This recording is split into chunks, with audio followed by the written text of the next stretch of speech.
बांग्लादेश को 109 रनों से हराते हुए छठी बार टीम इंडिया पहुंची सेमीफाइनल में। महेंद्र सिंह धोनी की कप्तानी में टीम इंडिया के रिकॉर्ड सभी जीत। हिंदुस्तान अवाम मोर्चा का 20 अप्रैल को गया के गांधी मैदान में होगा ऐतिहासिक रैली। पूर्व सीएम ने 5 लाख लोगों के शामिल होने की जताई आशंका। चारा घोटाले मामले में पूर्व मुख्यमंत्री जगन्नाथ मिश्र को रांची की सीबीआई कोर्ट ने भेजा जेल। शुक्रवार को जमानत के लिए करेंगे अपील।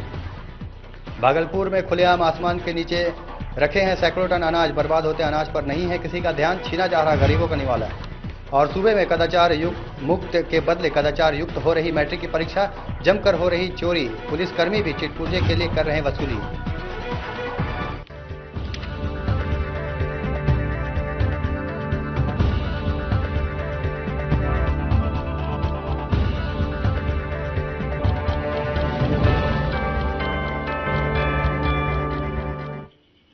नमस्कार, नक्षत्र इंडिया में आपका स्वागत है और मैं हूं आपके साथ इंतखाब आलम। खबरों में सबसे पहले बात करेंगे वर्ल्ड कप की। टीम इंडिया ने वर्ल्ड कप 2015 में जीत के सिलसिले को बरकरार रखा है। टीम इंडिया ने बांग्लादेश को 109 रनों से हराकर छठी बार सेमीफाइनल में जगह बना ली है। मेलबर्न में खेले गए दूसरे क्वार्टर फाइनल में टीम इंडिया ने टॉस जीतकर पहले बल्लेबाजी करते हुए 303 रनों का लक्ष्य बांग्लादेश को दिया था। इस दौरान रोहित शर्मा ने शानदार शतक और सुरेश रैना ने हाफ सेंचुरी बनाई। वहीं महेंद्र सिंह धोनी की कप्तानी में टीम इंडिया की रिकॉर्ड सभी जीत है, जबकि टीम इंडिया के बल्लेबाज Rohit Sharma man of the match बने। 302 बनाए थे पहले बल्लेबाजी करते हुए और 109 रन से शिकस्त दी भारत ने बांग्लादेश को। बहुत ही बढ़िया जीत और बहुत इंपॉर्टेंट जीत, क्योंकि एक जरूरत थी। क्योंकि उधर हिंदुस्तान अवाम मोर्चा के संयोजक और बिहार के पूर्व मुख्यमंत्री जीतन राम मांझी 20 अप्रैल को गया के गांधी मैदान में महारैली करने जा रहे हैं। इस रैली का उद्देश्य सरकार के उस फैसले का विरोध करना है जिसमें नीतीश सरकार ने मांझी के जरिए लिए गए फैसलों पर रोक लगा दी है। मांझी दावा कर रहे हैं कि उस दिन करीब 5 लाख लोगों की संख्या रैली में जुटने वाली है। दरअसल जब जीतन राम मांझी राज्य के सीएम थे तो उन्होंने कई निर्णय लिए थे, जिसमें से वर्तमान सीएम नीतीश कुमार ने 34 निर्णयों को रद्द कर दिया है, जिसे मांझी जनहित के खिलाफ बता रहे हैं। अप्रैल को जो गांधी मैदान में हम महारैली कर रहे हैं, जिसमें 5 लाख आदमी जुटाने की बात किया, उसमें हमको साथ दीजिए और 5 लाख आदमी वहां जुट जाते हैं तो नीतीश कुमार 34 निर्णय को बाद लागू करने के लिए बाध्य होंगे और जिससे जेपी जी का संपूर्ण क्रांति वो भी हम सफलीभूत करेंगे और यहाँ का सामाजिक समीकरण ठीक हो जाएगा, आर्थिक स्थिति भी ठीक हो जाएगी। एक ग्रैंड सक्सेस होगा। जब मुजफ्फरपुर ऐसा जगह में जब हम लोगों ने अद्वितीय रैली किया तो ये गया की भी रैली आप देखिएगा कि अद्वितीय रैली। यहाँ पर वो जो उसका कैपेसिटी है 25-30 हजार का, उससे ज्यादा है। बहुत महत्वपूर्ण योजना है जो हमने दिमाग में लाया था कि फल्गु नदी को सतत सरीरा बनाएंगे और टूरिस्ट पॉइंट ऑफ व्यू से इसको ठीक रखेंगे, क्योंकि कंडी बिको के नजदीक में वियर बना करके नदी के दोनों किनारे में सड़क बनावेंगे बोधगया तक और उसको इस तरह से फेरी वगैरह का कार्य करेंगे जिससे कि यहाँ का तापमान में भी कमी होगी। हमको लेयर जो वाटर लेयर है पीने वाला वो भी ठीक रहेगा और टूरिस्ट रहेगा। इस काम को जब हम नीति आयोग की बैठक में मुख्यमंत्री बहैसियत गए हुए थे दिल्ली में तो प्रधानमंत्री जी के नॉलेज में ये बात हमने लाई। नीति आयोग की बैठक में मेरी 2 बातों को दिया गया है और दोनों बातों का अनुपालन होगा। एक है साक्षरता, स्वच्छता का। स्वच्छता में हमने कहा है कि वायु प्रदूषण, गरीबों का सुदृढ़ीकरण, उसका स्वास्थ्य ठीक रखने के लिए शौचालय निर्माण और स्वच्छता बहुत आवश्यक है। इसके लिए हमने निर्णय लिया है हर गांव में एक सफाई मित्र का बहाल करेंगे, 5,000 से 10,000 रुपया देंगे। एक औरतों के लिए, एक मर्दों के लिए कम्युनिटी लैट्रिन बनावेंगे और उसमें उसको नियोजन देंगे। आप हमको लैट्रिन बना दीजिए, हम उसको साफ सफाई का व्यवस्था कर देंगे। कहा कि गंगा 400 किलोमीटर बिहार में प्रवाहित होती है, 1 इंची पानी उसका हम लोग प्रयोग नहीं करते हैं। अगर हमको चुनारगढ़ और बनारस के बीच में से एक हाई कैनाल आप निकाल करके मोकामा टाल में मिला देते हैं तो 13-14 मेरा जो जिला है ये सुखाड़ग्रस्त न होकर के हरित परत वाला ये जिला हो जाएगा। उधर चारा घोटाले मामले में बिहार के पूर्व मुख्यमंत्री जगन्नाथ मिश्र की रांची के सीबीआई कोर्ट में पेशी हुई, जहां से कोर्ट ने उन्हें जेल भेज दिया है। जगन्नाथ मिश्र कल हाईकोर्ट में जमानत के लिए अपील करेंगे। बता दें कि जुलाई 2014 में झारखंड हाईकोर्ट ने जगन्नाथ मिश्र को चारा घोटाले के 4 विभिन्न मामलों में बरी कर दिया था। हाईकोर्ट ने कहा था कि एक ही साक्ष्य और तथ्य के आधार पर एक व्यक्ति के खिलाफ कई मामले नहीं चलाए जा सकते।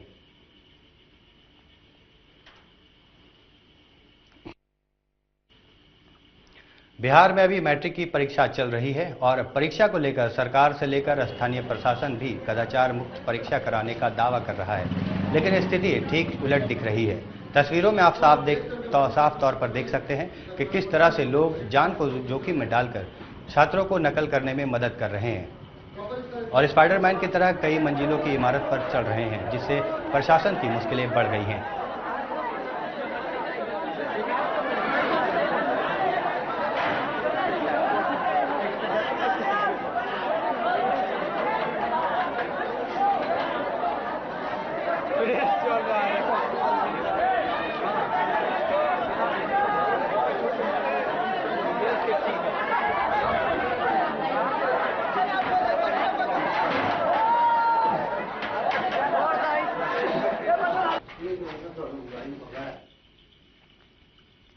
सूबे में कदाचार मुक्त परीक्षा की मैट्रिक परीक्षा के बदले कदाचार युक्त परीक्षा खूब देखने को मिल रही है। औरंगाबाद में भी मैट्रिक की परीक्षा के दौरान एक से बढ़कर एक खेल देखने को मिला। कहीं चाचा चाची के बदले भतीजा भतीजी, तो कहीं जीजा के बदले साला परीक्षा दे रहा है, तो कहीं पुलिसकर्मी ही चिटपुर्जे पहुंचाने के लिए खूब वसूली कर रहे हैं। पहला मामला औरंगाबाद के खैरी स्थित बीएड इंडो इंडियन स्कूल परीक्षा केंद्र का है, जहां देवकुंड थाना क्षेत्र के हथियारा निवासी मोहम्मद परवेज अपने चाचा के बदले परीक्षा देते पकड़े गए, तो वहीं देवकुंड निवासी राहुल कुमार अपने चचेरे भाई के बदले परीक्षा देते पकड़े गए। पुलिस ने दोनों को गिरफ्तार कर जेल भेज दिया है, जबकि दूसरे मामले में पुलिस नकल कराने के लिए गार्जियन से जमकर अवैध वसूली कर रही है। उन्हीं के नाम पे आप एग्जाम दे रहे थे? कितना पैसा लिए थे उनसे? पैसा नहीं लिए थे। क्या बोला था वो? मेरा भाई है वो चचा। तो क्या बोला? उनका कि मेरे जगह पर एक दिन बैठ जाओ। आप आकर के बैठ गए हैं। फर्जी परीक्षार्थी जो दूसरे का स्थान पर परीक्षा दे रहे थे तो पकड़े गए। एसडीओ साहब के आदेश के अनुसार उन्होंने कहा कि पकड़े गए हैं, तो आप जाकर उनको लाठी थाना में सौंपे। भागलपुर के शाहकुंड प्रखंड में सरकारी अपेक्षाओं के कारण सैकड़ों क्विंटल धान खुलेआम आसमान के नीचे रखने के कारण बर्बाद हो रहा है। इसकी चिंता ना तो प्रखंड के अधिकारियों को है और ना ही जिला अधिकारियों को। ऐसे में बिचौलियों का बौपारा हो रहा है, जिसका खामियाजा गरीब किसानों को उठाना पड़ रहा है, जबकि दूसरी ओर गरीबों का निवाला जानवरों को नसीब हो रहा है। धान की बर्बादी का आकलन के संबंध में जब अधिकारियों से पूछा गया तो अधिकारियों ने कुछ भी कहने से साफ इनकार कर दिया।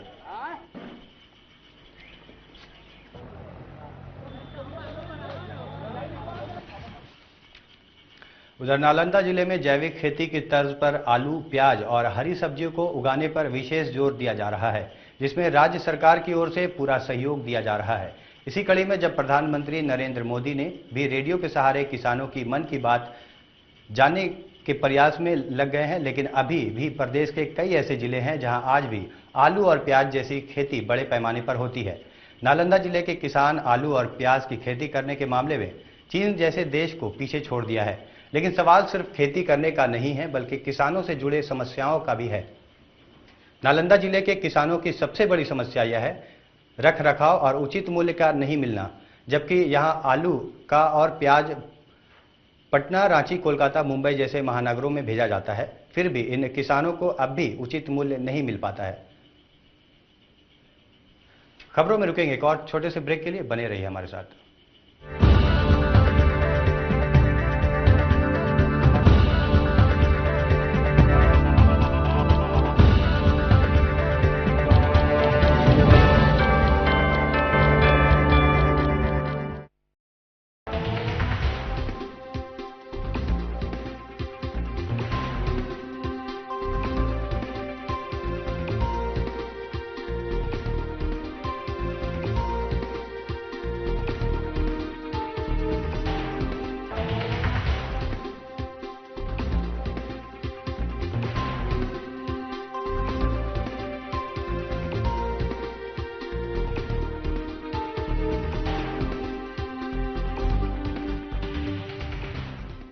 एक खुशहाल और उपयोगी जीवन के लिए चाहिए मन की शांति। इसीलिए मैंने चुना LIC। LIC से आता है जीवन में सुरक्षा का सुर। तो कहीं और क्यों जाएं?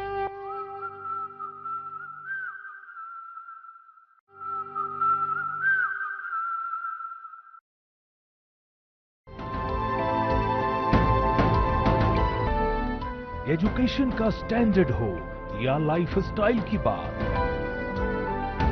जीत का परचम हो या फिर कुछ कर गुजरने की जज्बे की बात, ग्रिजली विद्यालय जहां मजबूत होता है आपके बच्चों के भविष्य की नींव। खेल के मैदान, अत्याधुनिक हॉस्टल और क्लासरूम आपके बच्चों को देते हैं नॉलेज पाने का पूरा मौका। सीबीएसई से मान्यता प्राप्त इंग्लिश मीडियम स्कूल ग्रिजली विद्यालय, शिक्षा जगत का एक जाना परखा नाम, जहां आपके बच्चों को मिलती है संपूर्ण शिक्षा। संपर्क करें ग्रिजली विद्यालय, तिलैया डैम, जिला कोडरमा, झारखंड।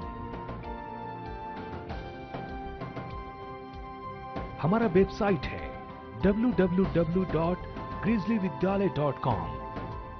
स्पेशल क्लासेस चलाते हैं, अलग से टीचर्स हैं। अगर कोई बच्चा थोड़ा सा पीछे चल रहा है तो उसको दूसरों के बराबर लाने के लिए ये देते हैं। इसके अलावा हम लोग शहर से दूर हैं, कोचिंग की कोई फैसिलिटी नहीं है, तो इवनिंग में हम लोग फिर से बच्चों की इवनिंग क्लासेस चलाते हैं और उसमें सारे बच्चों को फिर से टीचिंग की जाती है और जिन बच्चों को जिस सब्जेक्ट में कमजोरी है उसके लिए हम स्पेशल ध्यान देते हैं। इसके अलावा जो बहुत टैलेंटेड बच्चे हैं, जो डिप्राइव्ड हैं या उनको हम अलग से कोई कोचिंग नहीं दे पा रहे हैं, उनके लिए हम special free of cost special teachers हमारे कोच करते हैं उनको। और यही वजह है कि हम पिछले 4 सालों से टॉपर्स भी दे रहे हैं। और आपको जान के खुशी होगी कि पिछले साल हमारे 4 बच्चों ने NIT क्वालिफाई किया बिना किसी एक्सटर्नल कोचिंग के।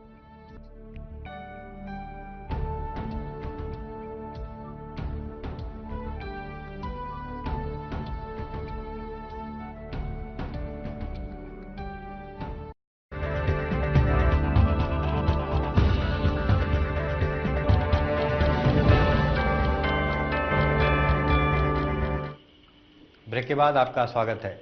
राजगीर के रिक्रूट प्रशिक्षण केंद्र केंद्रीय रिजर्व पुलिस बल के प्रशिक्षण प्राप्त कर चुके जवानों को दीक्षांत समारोह में देश सेवा का शपथ दिलाया गया। सीआरपीएफ के पुलिस महानिरीक्षक अरुण कुमार ने प्रशिक्षण प्राप्त कर परेड में बेहतर टुकड़ी के जवानों को सम्मानित किया। इस मौके पर उन्होंने परेड का जायजा लिया। इस दौरान आईजी ने कहा कि आज से ये देश की सेवा करने के लिए तैयार हो गए हैं। इन्हें सभी स्तर के प्रशिक्षण का दिया गया है। इस मौके पर जवानों ने संगीत की धुनों पर अपने कर्तव्य भी दिखाए। इस दीक्षांत समारोह में बिहार, झारखंड और उड़ीसा के तकरीबन 250 जवानों को शपथ दिलाया गया।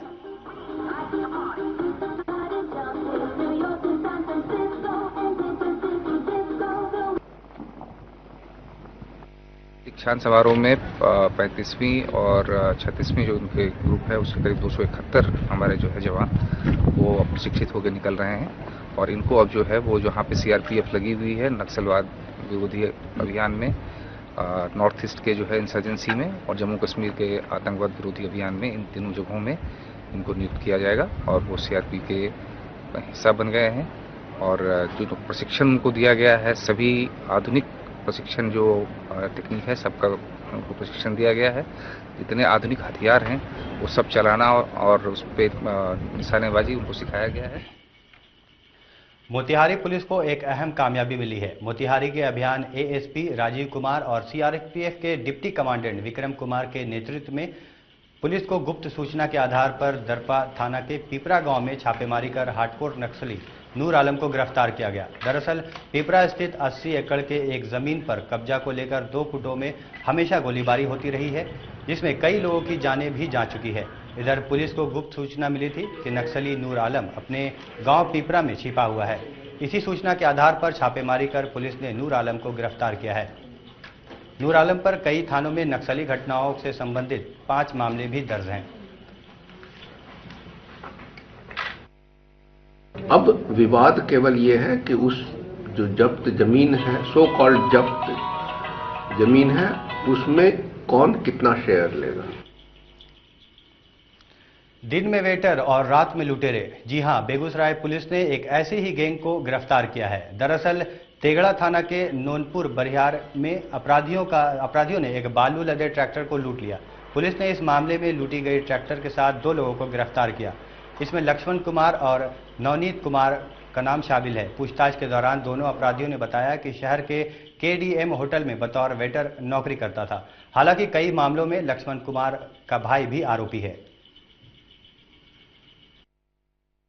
ट्रैक्टर लूट का गिरोह है, इसमें जो उद्भेदन से पता चला है, जो 2 अभी पकड़े गए हैं, उसमें से दोनों एक होटल का बैरा है, जो ड्यूटी समाप्त होने के बाद में एक कमर्शियल व्हीकल को हायर करके ट्रैक्टर को लूटा गया है। पहले शहर में एक सफारी को हायर किया इन लोगों ने, 5-6 लोगों ने, और दूर सुनसान नूनपुर के एरिया में गया और वहाँ वेट किया। इसमें से 2 व्यक्ति एक ट्रैक्टर को हायर किए कि हमें बालू चाहिए, वो बालू सहित उसी ट्रैक्टर पर ड्राइवर के साथ बैठ करके आया कि हमें पहुँचा दो। और जब सुनसान में आया तो उसको जहाँ पर इसे सफारी लगी थी वहीं पर किसी बहाने से रुकवा करके इसको लूट करनी गई। उधर सुप्रीम कोर्ट ने तीस्ता सितलवाड़ और उनके पति जावेद आनंद की अग्रिम जमानत याचिका उच्च पीठ के पास भेज दी है। जब इनके अग्रिम जमानत की सुनवाई सुप्रीम कोर्ट के उच्च पीठ में की जाएगी। कोर्ट ने फिलहाल दोनों की गिरफ्तारी पर रोक जारी रखी है।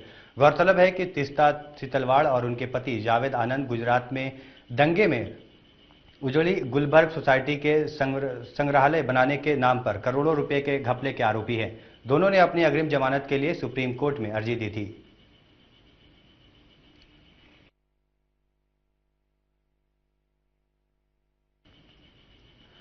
प्रधानमंत्री नरेंद्र मोदी 23 मार्च को पंजाब के फिरोजपुर जिले के हुसैनीवाला गांव में महान क्रांतिकारियों भगत सिंह, राजगुरु और सुखदेव को उनके शहीद दिवस पर श्रद्धांजलि देंगे। प्रदेश बीजेपी अध्यक्ष कमल शर्मा ने बताया कि इससे पहले मोदी नवांशहर स्थित शहीद आजम भगत सिंह के पैतृक गांव खटकर कला में 3 शहीदों को श्रद्धांजलि देने वाले थे, लेकिन अनुरोध किए जाने पर वह हुसैनीवाला जाने के लिए राजी हो गए। बता दें कि हुसैनीवाला एक ऐतिहासिक स्थल है जहां भगत सिंह, राजगुरु और सुखदेव का अंतिम संस्कार किया गया था। साथ ही पीएम मोदी अमृतसर के स्वर्ण मंदिर में भी मत्था टेकेंगे और दिल्ली के लिए रवाना होंगे। होने से पहले प्रधानमंत्री स्वतंत्रता सेनानियों के प्रति सम्मान जताने अमृतसर के लिए जलियांवाला बाग की भी यात्रा करेंगे।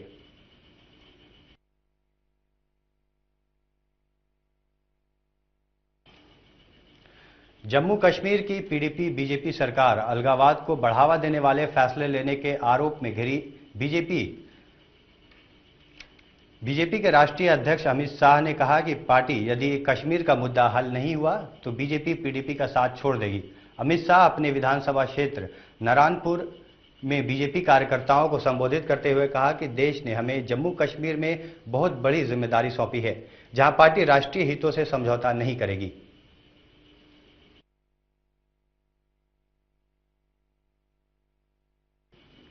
केंद्रीय गृह राज्य मंत्री राजनाथ सिंह ने पाकिस्तान पर निशाना साधते हुए कहा कि अगर पाकिस्तान आतंकवादियों को सहायता देना करना बंद कर दे तो साउथ एशिया की स्थिति बेहतर हो जाएगी। इस दौरान उन्होंने भारतीय मुसलमानों को देशभक्त बताते हुए कहा कि आतंकी संगठन आईएसआईएस भारतीय मुसलमानों को आकर्षित करने में इसलिए नाकाम रहा है क्योंकि वे पूरी तरह से मुख्य धारा में शामिल हैं।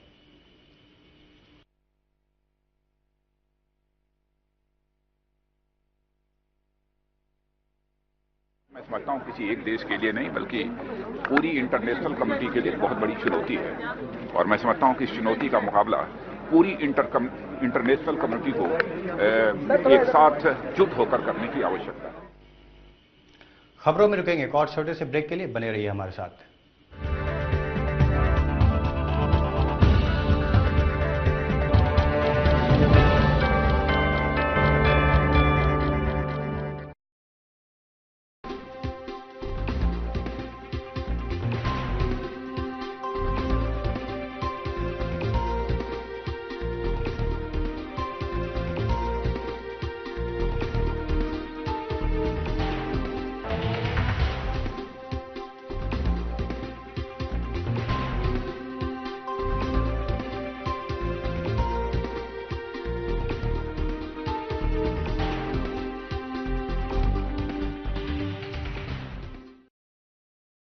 Bhubaneswar, a learner's paradise for engineering and management education since 1999, offering Wi-Fi campus, in-campus hostel, e-learning library, and the proactive placement cell makes you excel in the campus drive. That's why CEB goes beyond education. Visit kaustubgroup.ac.in. or call 1800 300 557.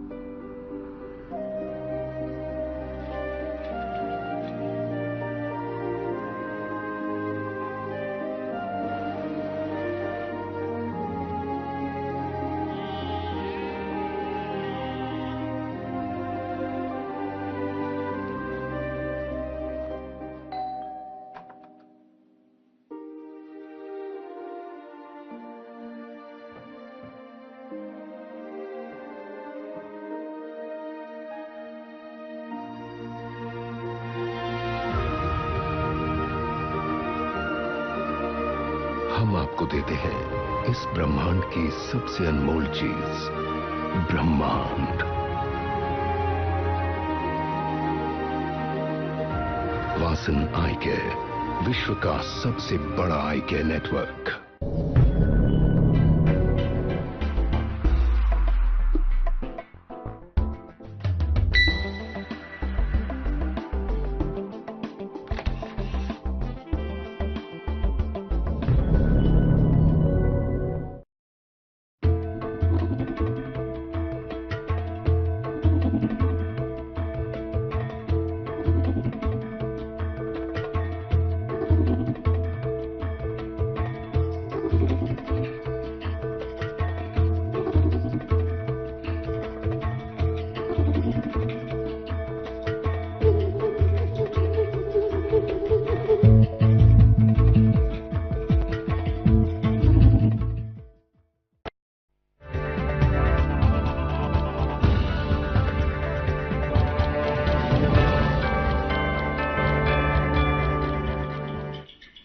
Break के बाद आपका स्वागत है। क्षेत्र चाहे जो भी हो, अब लड़कियां किसी से कम नहीं। कल तक घर में काम करने वाली लड़कियां अब खेत में कृषि के नई तकनीक को ईजाद करने में लगी हैं। कृषि वैज्ञानिक बनकर न सिर्फ अपना बल्कि देश की जनसंख्या का भी पेट भरने में लगी हैं। देखिए इस रिपोर्ट में। पूर्णिया के भोला पासवान शास्त्री कृषि कॉलेज में पढ़ने वाले ये लड़कियां न सिर्फ कृषि के नई तकनीक का अध्ययन कर रही हैं, बल्कि कृषि उपज बढ़ाने में अपनी महत्वपूर्ण भूमिका निभा रही हैं।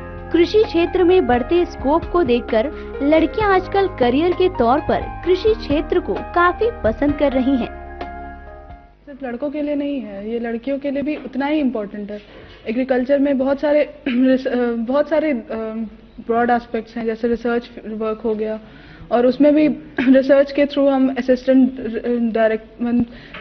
साइंटिस्ट बन सकते हैं, रिसर्च फील्ड में जा सकते हैं, टीचिंग में आ सकते हैं। तो इस वजह से ये हमारे लिए इम्पोर्टेंट भी है। अब हमारे पास और ज़्यादा स्कोप है एग्रीकल्चर में, बहुत सारे फील्ड में, प्लांट ब्रीडिंग है, उसमें भी बहुत सारे स्कोप हैं, एग्रोनॉमी है। तो जैसे जैसे हमारा स्कोप बढ़ते जा रहा है तो हमारा रुझान और ज़्यादा आ रहा है एग्रीकल्चर के। हर एक फील्ड मुश्किल होता है, लेकिन अगर उसको सही से पढ़ा जाए या फिर उसको अच्छे से समझा जाए तो वो मुश्किल नहीं होता है। और हम लोग को पता है इसमें बहुत सारा स्कोप है, तो ये बेटर है ऑप्शन हम लोग को ऑप्ट करने के लिए एग्रीकल्चर में। जैसे हम लोग नए ब्रीडिंग मेथड जो होता है उससे नए नए हम लोग आविष्कार कर सकते हैं, डिस्कवरी होता है बहुत सारे सीड्स का, तो उससे हम लोग हेल्प कर सकते हैं सोसाइटी को अच्छे ग्रेन प्रोवाइड करके और ईल्ड बढ़ा के। कृषि कॉलेज में पढ़ने वाली छात्रा आयशा देश की बढ़ती आबादी से चिंतित है।